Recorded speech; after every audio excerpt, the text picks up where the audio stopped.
This is NDTV.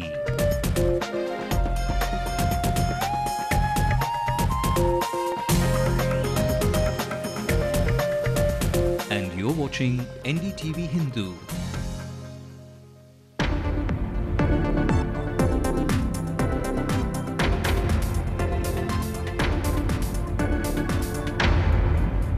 Hello and welcome to Ndtv-Hindu. You're watching the late night news with me, Divya. These are the headlines we're tracking this hour.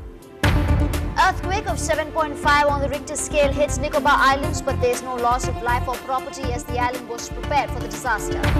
Saina Nehwal makes India proud, clinches the women's singles title at the Yonex Sunrise Badminton Open Championship.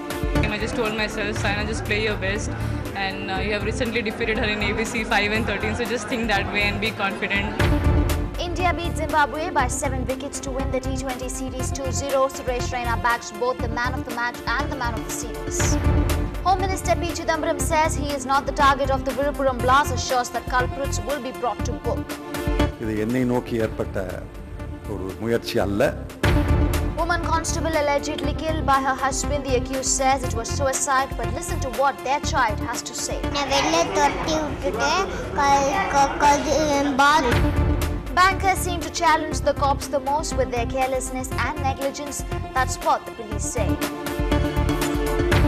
Re-elected Badminton Association of India's President V.K. Verma says Azharuddin has no badminton experience to be in charge of the body. Well, it's a big Sunday night for sports enthusiasts. India's badminton pride and glory, Saina Nehwal, the world number 6, clinched the gold yet again at the Yonex Sunrise India Open 2010 right here in Chennai. She struck hard to knock down second-seeded world number 15 Shu Wong Mew of Malaysia with a 2-1 match finish. Saina gave in to her nerves by losing the first game but broke the ice with her net drop shots and straight-line smashes in this next 2 games. The third game saw Saina play some skilled court craft as she went for the attack rather than longer rallies. This win proves to be a stepping stone to reach a much higher world ranking. And our sports reporter Natasha caught up with the lady of the day, the title winner herself. Saina Nehwal has done it yet again, and she's now won the Yonex Sunrise India Open here in Chennai. Saina, she gave you a run for your money really in that first game. How did you cope thereafter? What were your thoughts? Yeah, I was a little bit tensed up in the first set, quite nervous after 2018 leading to. But I think after that game, I just told myself, Saina, just play your best. And you have recently defeated her in ABC 5 and 13, so just think that way and be confident. I think that really helped me to win the second and third game. And it was quite easy too, 14 and 12, but there were a lot of long rallies which were happening, and I was winning most of them. But I was quite confident that I can pull out the match. Okay, well, speaking of long rallies, now do you think Indonesians and Malaysians as such, you need to keep them at long rallies rather than short ones? You think they get weaker that way? I think all the girls are playing the same way, whether she's from China or Indonesia or Korea. All the girls have a lot of stamina to continue long rallies, and I think even that's why even I need to improve a lot of stamina. And and I was confident that I have a lot more stamina than them, and I could beat them only in one way, that is playing a lot of top shots and making them move around a lot.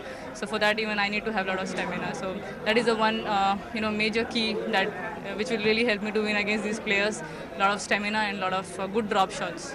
Your court craft definitely improved towards the third game, and that was the final deciding game there. So could you tell us a little bit about your strategy? It was important for me to just be safe. That was more important in the third set.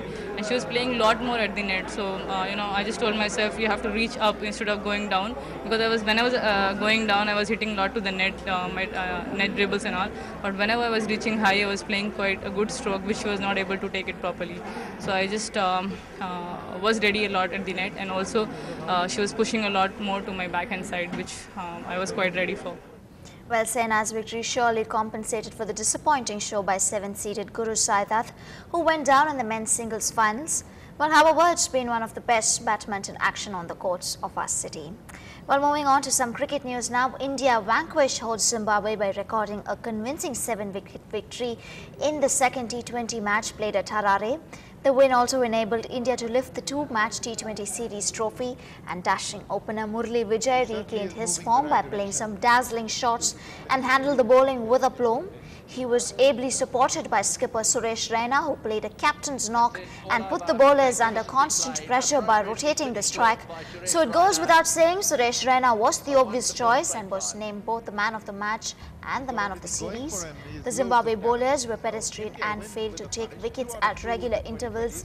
After playing far too many rash strokes too early in the first T20 match, Zimbabwe seemed to have learnt their lessons and scored runs at a snail's pace and looked subdued right from the outset of the second T20. They wouldn't have enjoyed losing. Well, as mild tremors were felt in the city late last night, in Nicobar, lessons have been learned from the 2004 tsunami, and as a high-magnitude quake hit the island of Nicobar early this morning, there was no loss of life or property.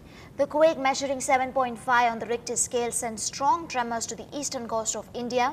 Chennaiites felt the tremors of the earthquake, and reports suggest that Kolkata did so as well, and it was felt even as far as in Thailand and Indonesia.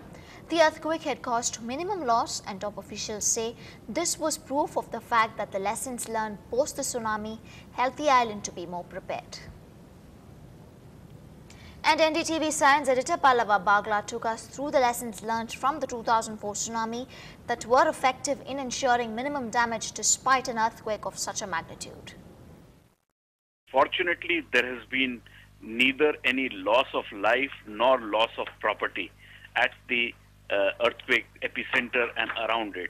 And there are many reasons for this, and one of them is that the population density in the Nicobar Islands is rather small. Only about 39,000 or 40,000 people live there.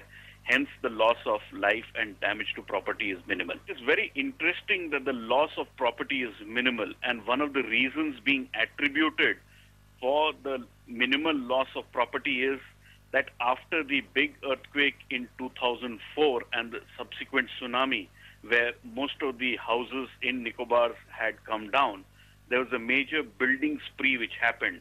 And the administration, it seems, and according to the Deputy Commissioner of Nicobar, Mr. Shrikant, who just spoke to me, said that they made 7,000 dwelling units there. And these dwelling units are all earthquake resistant and tsunami proof. They are made on stilts, and they are made with material which can withstand earthquakes. That is the cause for minimal loss of property there. Now, if the country as a whole learns a lesson from this, essentially it is that if you follow earthquake building codes, then the loss of property is minimal. Remember, the world over, earthquakes don't kill people. It is buildings which, when they fall, which kill people. If proper building codes are followed, then the loss of life and property is minimal in an earthquake. And this particular earthquake, which happened in Nicobar, evidently exemplifies that. And back in the city, who do you think is challenging the city police the most?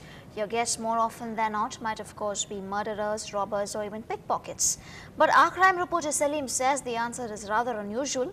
It's the bankers who trouble the cops the most with their carelessness and negligence. Police say the bankers turn a deaf ear to all the caution. In a single month, banks in Chennai reported 2 major security incidents. Police blame it on their careless attitude towards security. In May, the driver of a cab drove off with 1 crore rupees on ECR after asking 2 bank employees escorting the cash to step down and push the car on the pretext that the engine was not starting.